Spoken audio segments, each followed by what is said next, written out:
Thank you very much, Uncle Peter. Thank you for having me this morning. Good morning, Gambia.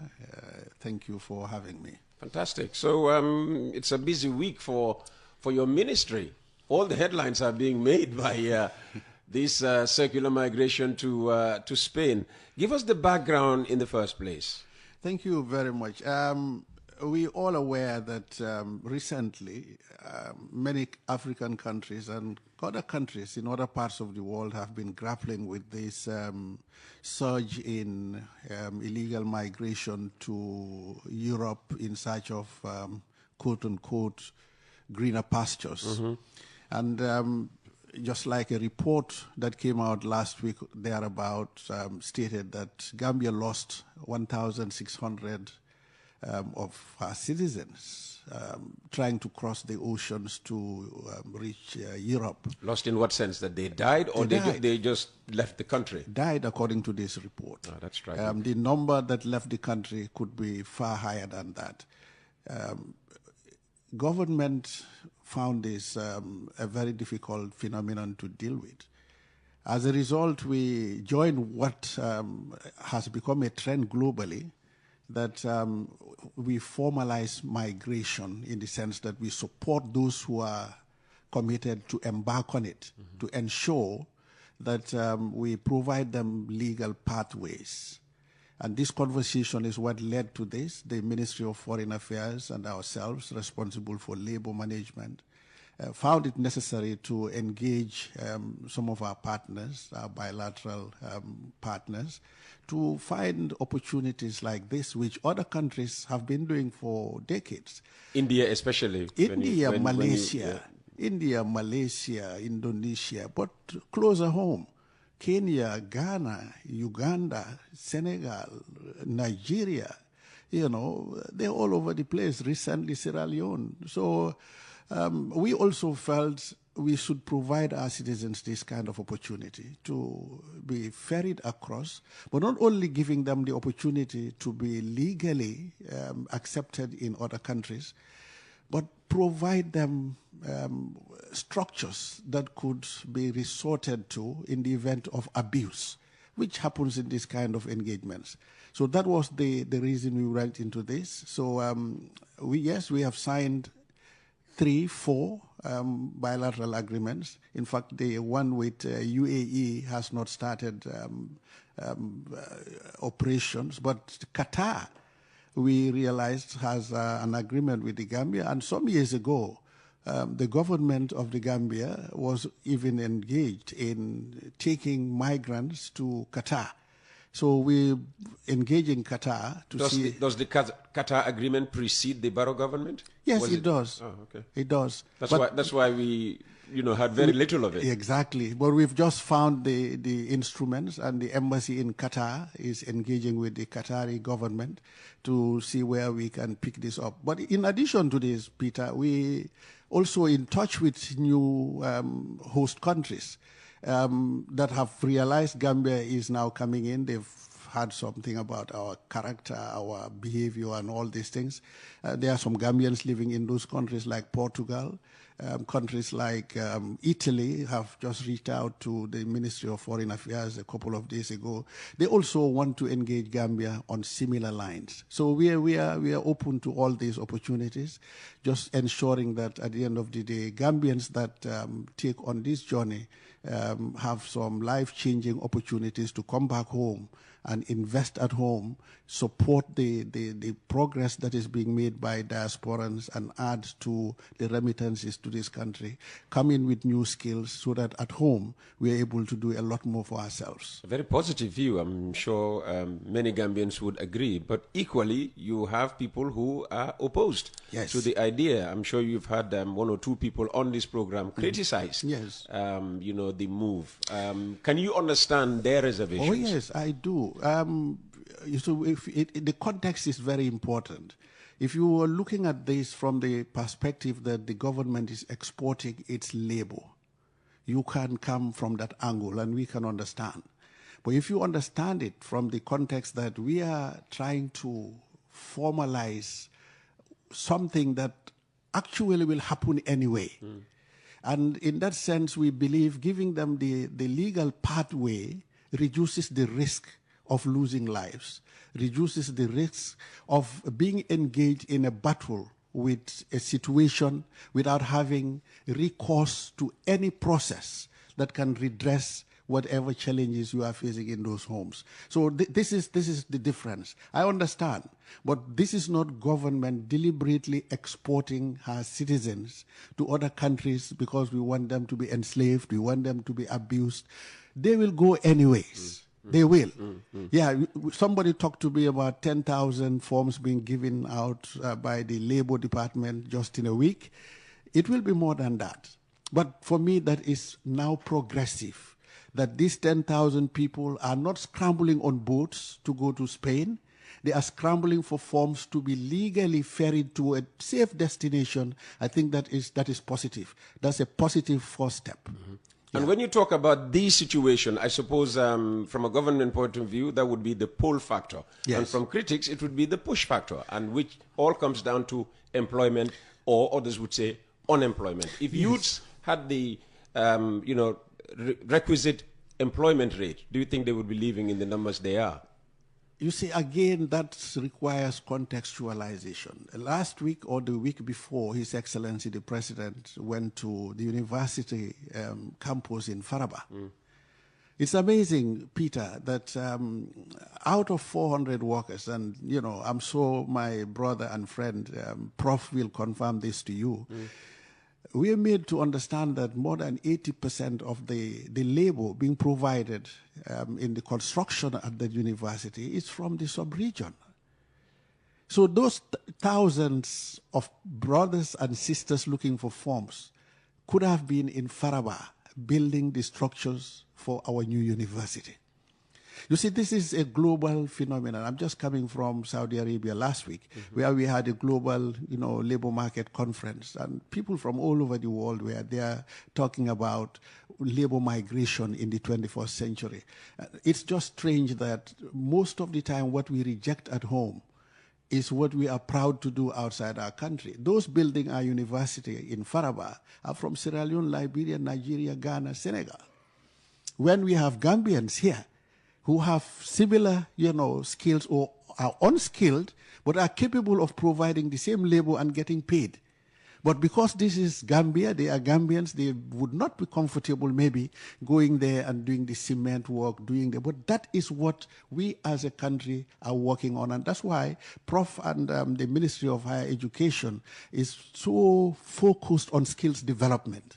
We need to work on our skills base, ensuring that, yes, we are building skills, a skills bank, but one that matches the requirements of the market. We cannot all be radio presenters or cameramen and women in studios. Some of us would have to go and do the buildings. Some of us must be carpenters, plumbers, electricians. We are the ministry responsible for employment, and we are conscious of the fact that from the last labor force survey, which is the most reliable data we are having on the Gambia, the numbers are very high and alarming. And this is not a trend that we expect to slow down over the next couple of years. And that's why maybe you will want to ask me what we have done in that area. But we've been anticipating this kind of pressure. So this is not government's 100% or a response to unemployment. We consider this a strategy to deal with the illegal migration part. But locally, government has plans to ensure that jobs are created. And perhaps when we get there, we can talk about that. We'll get there very quickly. I'm just worried about the numbers. I mean, if it's only 50 per year, that's not a lot for Spain. No, that's not the number. Again, that needs some clarity. The agreement requires that we have a pilot phase. And the pilot is to test and show the Gambian youth how the circular migration is going to work. It's just the test part of it. A few months down the road, the numbers can swell. I give you a typical example. Morocco, which is a developed country, is no longer a least developed country, it's part of the developed world. This year, 20,000 Moroccans are crossing to Spain to do similar work. 20,000. Morocco would be in the thousands. Mauritania will be in the thousands as well. All these countries started very small. Morocco started with less than 100. Today they are sending 20,000. But there is a precursor, there is a caveat, and that's what's very important. When I saw those people scaling fences, I was worried. And I was saying to my people, these are people that you don't take to Spain in the first place because they are not going to follow instructions. You want people to go to Spain, it's circular. They go to Spain over a period when the assignment is over, they need to come back home. You don't trust they will come back home? No, that's why the selection is going to be tough. Those who are scaling the fences? No, I don't expect those people. They would never follow instructions and guidelines. The guidelines are go to Spain, you are given a temporary permit.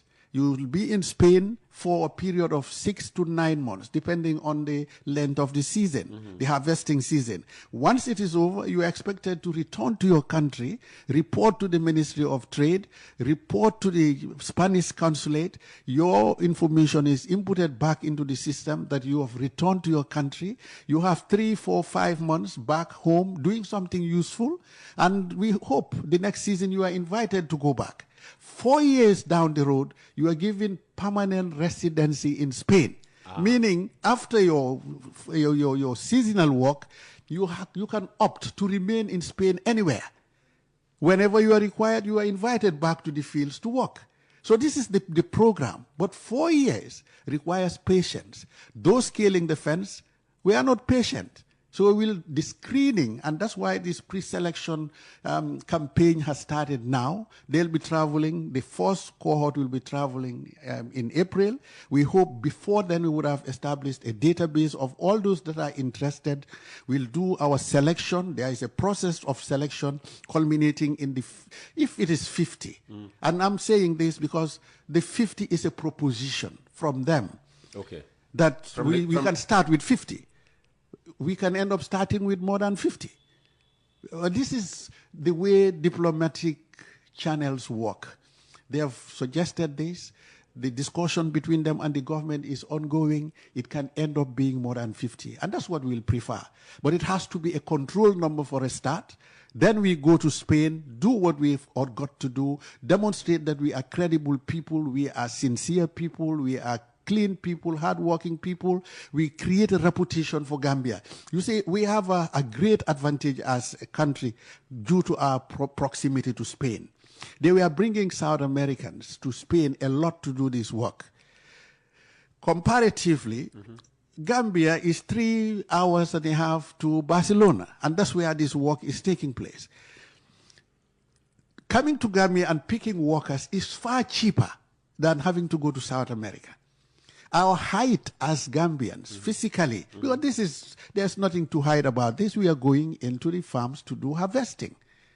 Now, you don't need people who will have to get up a ladder to reach oranges. If you have Gambians as tall as myself, you can be on the ground and do the harvesting of some of these fruits. So these are all things that they look at, but the cost element, the economic part of it, is the cost of tickets from Banjul to Spain compared to other parts of the world. Just like we are facing challenges. Saudi Arabia to Gambia is 8 to 9 hours of flight, whereas Ethiopia is 2 hours direct flight, 3 hours direct flight, you are in Ethiopia. So they stand a greater advantage over us in Saudi Arabia. These are the things that investors are rational people. They look for profitable investments and engagements, and we hope that Spain is going to be big eventually. So if on average, we haven't spoken about Saudi Arabia yet, but if the revelation in the National Assembly is that one earns $200 in Saudi Arabia, how much would they earn in Spain? In Spain, we are told this has not been finalized. We'll have to see the contracts. That is the third stage after the selection. But we are told that they are being paid the minimum wage in Spain, which would be slightly below €10 per hour. So it depends. Oh, okay. So it depends on how many hours each does per day. Per day. That is then, totaled, over the 30 days and paid to you. Let's talk about the Saudi Arabia deal. Apparently it's been on. It's been on, but, the public knows very little about it. Yeah, from the get-go, people were more focused on Spain for obvious reasons. Of course, we know a lot about Spain from the football part of it and all these things. Lampedusa has been here for years. Yeah, and the chance of disappearing into the EU. Exactly. So Saudi Arabia has been on in terms of the recruitment process. You talked about the $200 per month, which is real. That for beginners in Saudi Arabia, they have their own system. In the Mosanet, which is the platform that recruitment takes place, that's where the two sides interact and agree contracts. This, remember, it's an offer and acceptance. It's a contract, a real contract. The recruiters in Saudi would offer the agencies in the Gambia that if I'm bringing domestic workers to Saudi, I'm offering them $200 for a start. The inexperienced ones, the experienced ones, those who have been to the Middle East before, may start with $250 or $300 per month. And this includes, the fee does not include cost of accommodation, feeding, medical, care, and all these things. Your ticket to Saudi and back, all this is covered in the agreement. But this is what they have as a basis. It can be up to 250. During my mission, I met an agency that was ready to go that far, that high. It could even be higher than that. But you see, this is again a process, and Gambia is not on the ground yet. They know very little about us. They are asking about Gambians, how are we committed to work, how much we are sincere. Because in Saudi, there are certain principles that they need to know. But the point about the 200 that I'm making is other countries are accepting even less. I know countries that started with, from our research, 150 per month. And if Gambia is going to start, we need to start somewhere. I'm not saying $200 a month is enough in my mind. I would want to see more than that. But unless we take this 200 and create a reputation again, like Malaysia. If a Malaysian steps in Saudi Arabia today, nobody offers them 200. They have gone beyond that. Even as a beginner, they start above 500. But that's because over 20 to 30 years, they have been consistently working in Saudi. That's how long it takes to establish a reputation? Exactly. You need to do that first. But I believe when we get to the skilled labor, which is also starting, because the Saudi agreement has two components. One is the unskilled labor. The other one is skilled labor. They have now requested that we go in. They now want Gambians to go and provide caring in care homes. They want Gambians to go and look after babies, nannies. They want us to go and teach. They want us to go and do some nursing work in the hospitals. This level is also commencing. That is going to start at another level. How will you, how do you plan to deal with the notorious Saudi kafala system? We have a committee that it's a joint committee between Saudi and Gambia. The embassy staff are in this committee. We have NATIB, who are Gambia's specialist institution in this kind of thing. We have the immigration. It's a very, very complex arrangement between the two countries. In the agreement, we have made it's very clearly stated in the agreement that those things will not be condoned.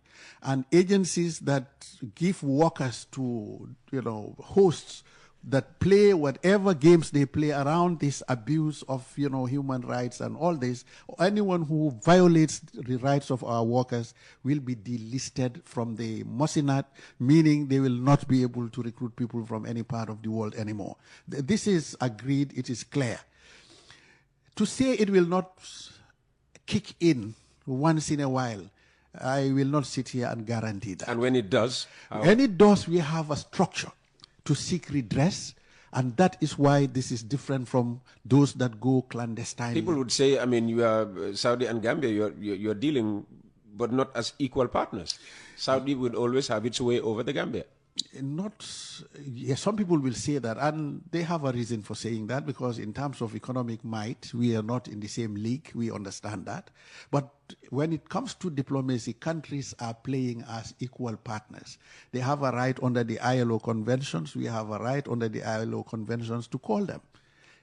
beyond the committee's work, we will be in a position to march to the ILO and bring the two sides together and have some arbitration, some form of arbitration between the two countries, and we go back to the implementation stage, just like other countries are doing. The ILO, International Labour Organization, is there as an institution to support the governance of labor globally, and we are both countries are part of the ILO.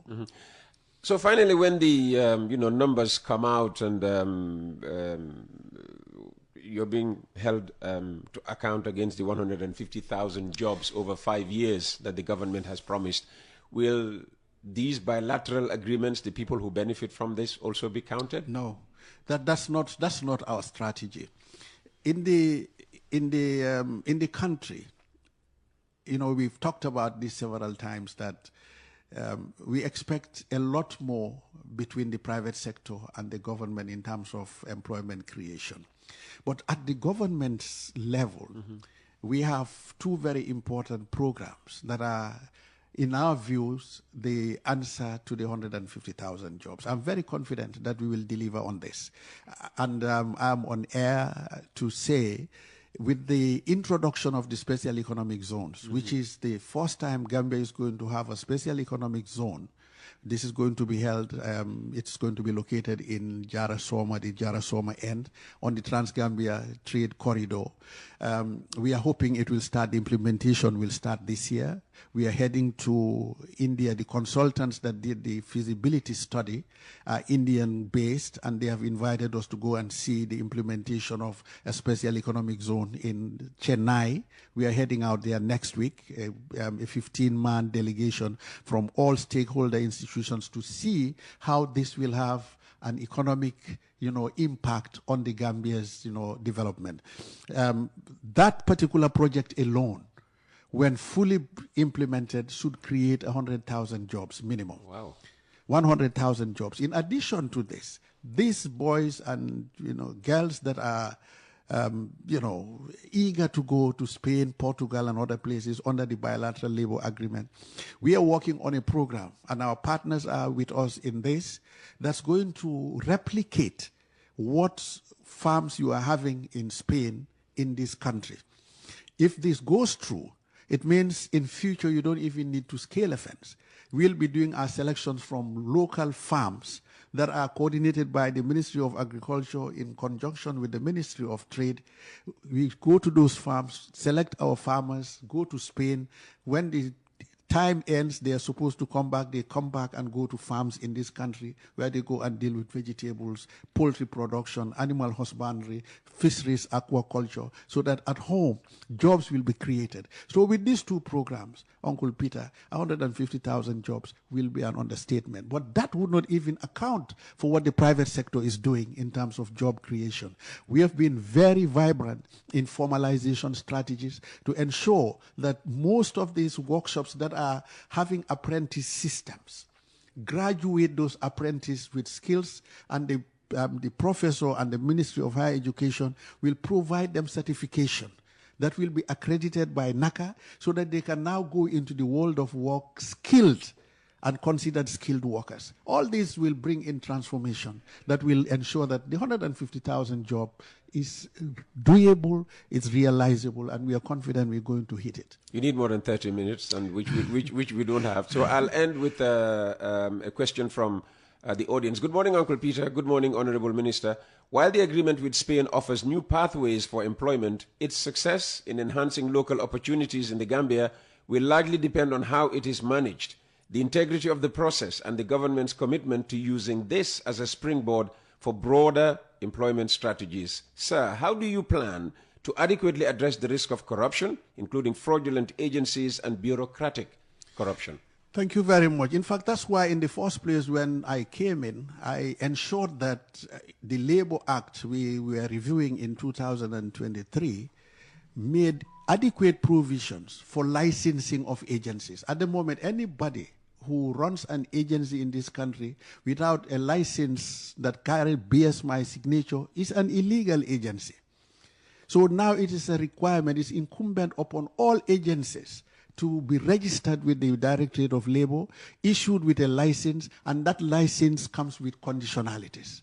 So in the first place, the clampdown begins with ensuring we regulate them.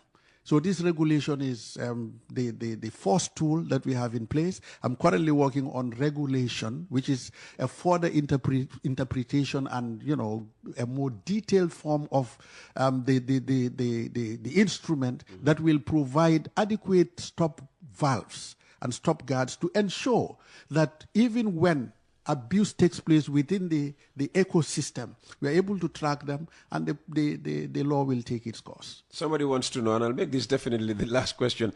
Can you please ask the Minister if they consulted NHRC on the issue of human rights in the labor agreements? Yeah, human rights. That's the National Human Rights Commission. Yes. I know we had a wide-ranging consultation around this, and if, for instance, they were left out, we will have to go and correct that. I, on top of my head, cannot say if they have attended or not, but I know the committee is a very, very broad-based committee.